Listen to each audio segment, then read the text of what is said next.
Hello everyone. ఈరోజు పూజా room cleaning tips అనేవి చెప్తాను. ఇక్కడ పూజా రూమ్ అనేది క్లీన్ చేస్తున్నాను నేను.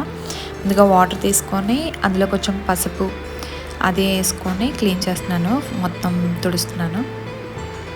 సో గ్రహణం అయిన తర్వాత క్లీన్ చేసుకోవాలి కాబట్టి క్లీన్ చేస్తున్నాను. సో అవన్నీ క్లియర్ చేస్తున్నాను. పెట్టిన ఫొటోస్ అవన్నీ క్లీన్ చేసి పేపర్స్ అవన్నీ చేంజ్ చేసి నీట్గా మళ్ళీ యాజ్ ఇట్ ఈస్గా అరేంజ్ చేసుకుంటున్నాను. సో ఫస్ట్ ఫొటోస్ అన్నీ నీట్గా తీసేసి పేపర్స్ అన్నీ చేంజ్ చేయాలి కాబట్టి పేపర్స్ తీసేసాను. సో వాటర్లో క్లాత్ డిప్ చేసి క్లీన్ చేసేసా. అది క్లీన్ చేశాక కొంచెం అవి డ్రై అయిన తర్వాత మళ్ళీ కొత్త న్యూస్ పేపర్స్ అనేవి యూజ్ చేశాను నేను. న్యూస్ పేపర్స్ వాడేటప్పుడు ఎవరైనా చనిపోయినా కానీ ఈవెంట్ అలాంటి ఇన్సిడెంట్స్ ఉన్న పేపర్స్ వేయకూడదు మనం పూజా రూమ్లో. సో అవన్నీ చెక్ చేసి నేను పేపర్స్ అనేవి అరేంజ్ చేశాను.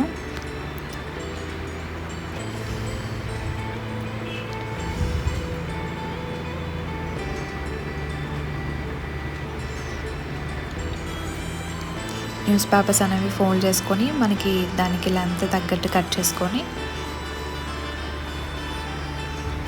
నీట్గా సర్దుకున్నాను.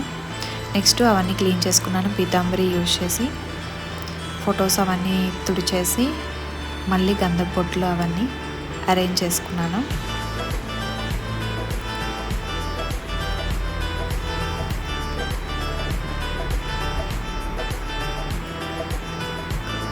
మొత్తం పాత ఫొటోస్ అవన్నీ క్లీన్ చేసేసి మళ్ళీ కొత్తగా బొట్లు పెట్టి అరేంజ్ చేసుకోవడానికి మొత్తం అరేంజ్ చేశాను ఫొటోస్.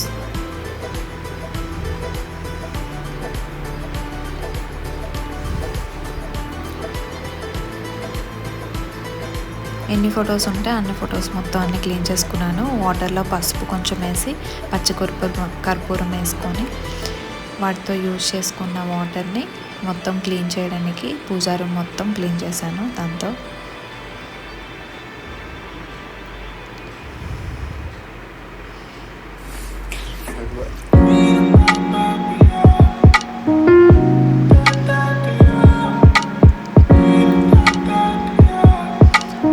సో పూజా రూమ్ క్లీన్ చేసేవి చూసుకుంటే మనకి బుధవారం కానీ శనివారం కానీ ఇలా మనం క్లీన్ చేసుకోవాలండి. అలాగే ఈవినింగ్ టైంలో చేయకూడదు, ఎప్పుడు మార్నింగ్ టైంలోనే చేయాలి.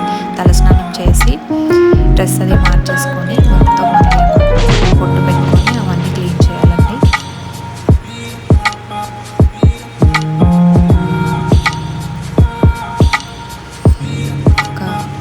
ఒక క్లాత్ 2 క్లాత్స్ తీసుకోవాలి మనం. ఒకటి నార్మల్గా వాటర్లో డిప్ చేసి క్లీన్ చేయడానికి, మళ్ళీ పొడిగుడ్డుతో మళ్ళీ క్లీన్ చేయాలి మనం, ఎందుకంటే మళ్ళీ ఫొటోస్ పాడవుతాయి. సో ఒకటే క్లాత్ యూజ్ చేస్తే.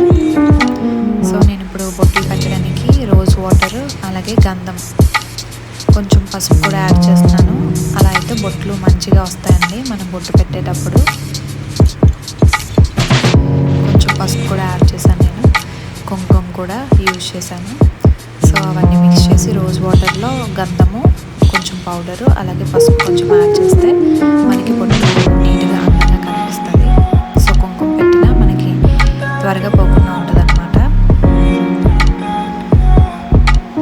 సో అది మిక్స్ చేసిన తర్వాత నేను ఒక ఫోటో తీసుకొని మళ్ళీ సేమ్ యాజ్ ఇట్ ఈస్గా డెకరేట్ చేశాను.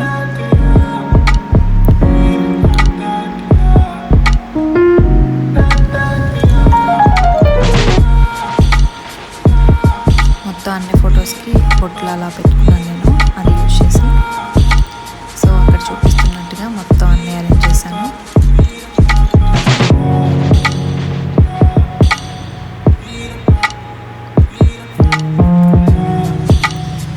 మనం బొట్లు పెట్టేటప్పుడు ఫొటోస్కి నేను చూపిస్తున్న ఫింగరే యూజ్ చేయాలండి. సో దేవుడి ఫోటోలకు కానీ ఫొటోస్ కానీ మనం బొట్లు పెట్టేటప్పుడు ఆ ఫింగర్ని యూజ్ చేయాలి మనం.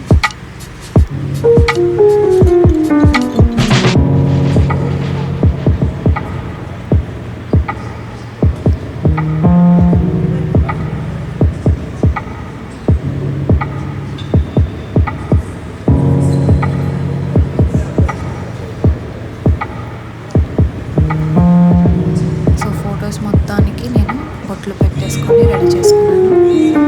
సో చూస్తున్నట్టుగా గంధం బొట్టుని యూజ్ చేసి పసుపు కుంకుమ యాడ్ చేసుకొని అలా నీట్గా అరేంజ్ చేసుకున్నాను.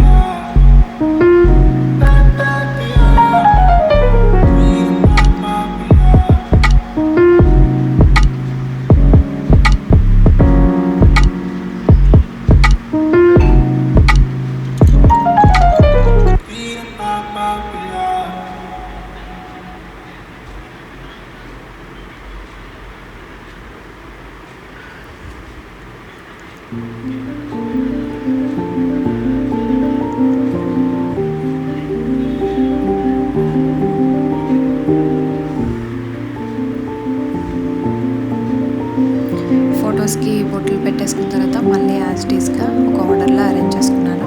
ఈ గాజుల మాల బాగుంటుందండి లక్ష్మీదేవి ఫోటోకి నేను రెడీ చేసేసానండి. సో లాస్ట్కి ఇలా ఉంటుంది. సో ఇలా నీట్గా క్లీన్ చేసేసుకోవాలి. సో నా పూజ మీకు నచ్చినట్టయితే లైక్ చేసి సబ్స్క్రైబ్ చేయండి. Thanks for watching.